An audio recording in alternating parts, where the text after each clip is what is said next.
श्री गणेशाय नमः। जय माता रानी की। भक्तों, आइए सुनते हैं दुर्गा सप्तशती का 12वां अध्याय।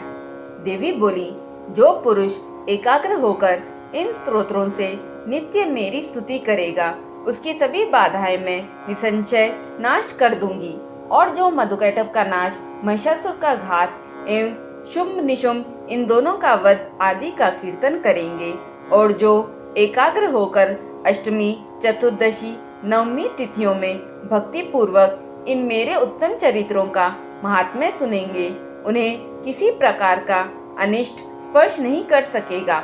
ना पापों से उत्पन्न आपत्तियां उन्हें दुखित कर सकेगी, ना दरिद्रता प्राप्त होगी, ना प्रिय का वियोग होगा, शत्रु का भय नहीं होगा, लुटेरे तथा राजा से भी कोई भय नहीं आएगा, और शस्त्रों से, अग्नि से, जल राशि से भय कभी भी नहीं होगा। इसलिए मेरा महात्म्य एकाग्रचित होकर पढ़ना चाहिए एवं भक्ति से सदा सुनना चाहिए। मेरा चरित्र परम मंगलदायक है। महामारी से उत्पन्न सभी उपद्रवों तथा तीनों तापों को मेरा महात्म्य शांत कर देता है। मेरे जिस मंदिर में मेरा यह महात्म्य पढ़ा जा रहा हो, उस स्थान का मैं कभी त्याग नहीं करती। वहाँ मेरा सदा निवास रहता है। बलिदान, पूजा, अग्नि होत्र एवं महोत्सव में इस मेरे सारे चरित्र का पाठ करें और श्रवण करें। इस प्रकार से विधि जानकर अथवा बिना जाने बलि, पूजा, हवन आदि जो कुछ भी करेगा, उसे मैं प्रीति पूर्वक ग्रहण कर लेती हूँ। शरद काल में मेरी वार्षिकी महापूजा की जाती है। उस अवसर पर जो मेरे इस महात्म्य को भक्ति के साथ सुनेगा, उसकी सभी बाधाएं निवृत्त हो जाएगी और वह धन, धान्य, पौत्रादि से समृद्ध हो जाएगा। मेरी उस पर कृपा होगी, इसमें संशय नहीं है। मेरे इस महात्म्य को, मेरी उत्पत्ति की पवित्र कथाओं को एवं युद्ध में मेरे पराक्रम को जो मनुष्य सुनेगा, वह सर्वथा निर्भय हो जाएगा।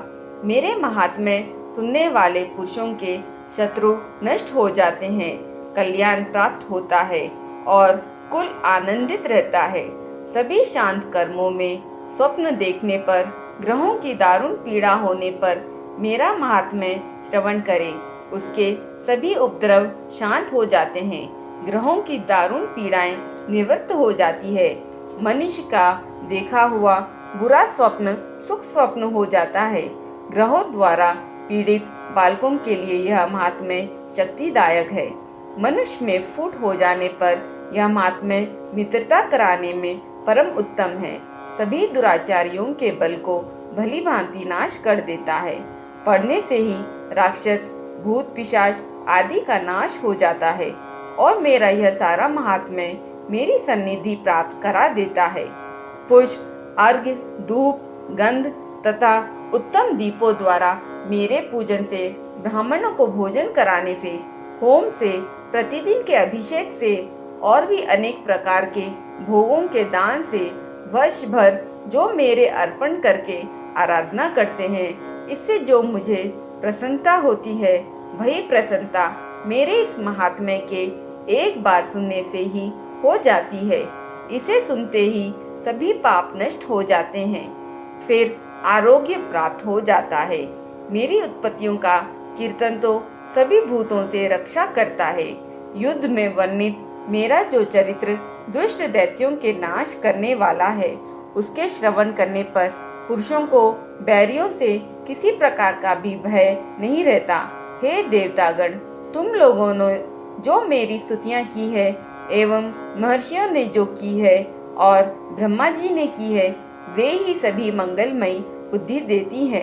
वन में शून्य स्थान पर अथवा वन की अग्नि से घिर जाने पर, शून्य स्थान में डाकुओं से घिर जाने पर, शत्रुओं द्वारा पकड़े जाने पर अथवा वन में शेर, चीता एवं जंगली हाथियों के पीछा करने पर क्रोध में आकर राजा ने वध की आज्ञा दे दी हो, या कैद में पड़ गया हो, अथवा महासमुद्र में जहाज पर बैठने के बाद भारी तूफान आ जाए, उससे जहाज डगमगाने लगे, ऐसे अवसर पर घोर संग्राम में शस्त्रों का प्रहार होने लग जाए, सब प्रकार की बाधाएं पड़ रही हो, किसी महापीड़ा से आकुल हो, इस प्रकार की सभी घोर विपत्तियों से इस मेरे चरित्र का स्मरण करने वाला पुरुष छूट जाता है।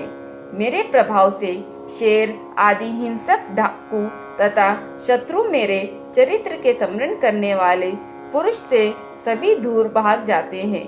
ऋषि बोले, इतना कहकर भयंकर पराक्रम वाली भगवती चंडिका सभी देवताओं के देखते देखते वहां पर अंतर्धान हो गई। वे सभी देवता निर्भय होकर पहले के समान अपने अपने अधिकार प्राप्त करके जिनके शत्रु नष्ट हो चुके थे यज्ञ भागों के भोक्ता हुए। बाकी दैत्यों का हाल सुनिए।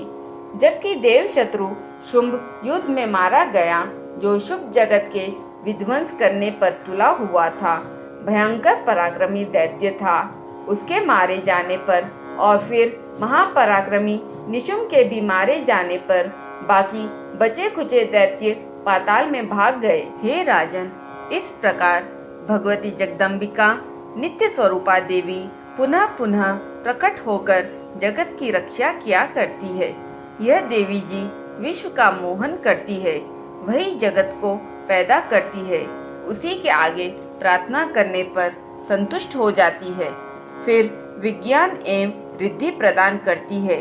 हे राजन, उसी ने ही सारे संसार को व्याप्त कर रखा है। महाप्रलय काल में महामारी के स्वरूप से ही यह देवी ब्रह्मांड भर में व्याप्त हो जाती है। अजन्मा होते हुए भी वह सृष्टि रूप हो जाती है। वही सनातनी देवी समय समय पर प्राणियों की स्थिति किया करती है। मनुष्यों के उन्नति के समय में वही देवी घर घर वृद्धि दायिनी लक्ष्मी रूपा हो जाती है। फिर अभाव के समय विनाश के लिए अलक्ष्मी भी बन जाती है। पुष्प, धूप, गंध आदि सामग्रियों से पूजी हुई फिर स्तुति करने पर यही देवी धन, पुत्र, धर्म में मति, शुभ गति आदि प्रदान करती है। इस प्रकार श्री मार्कंडेय पुराण में सावर्णिक मनवंतर की कथा के अंतर्गत देवी महात्म्य में देवी के चरित्र फल स्तुति नामक 12वां अध्याय पूरा हुआ।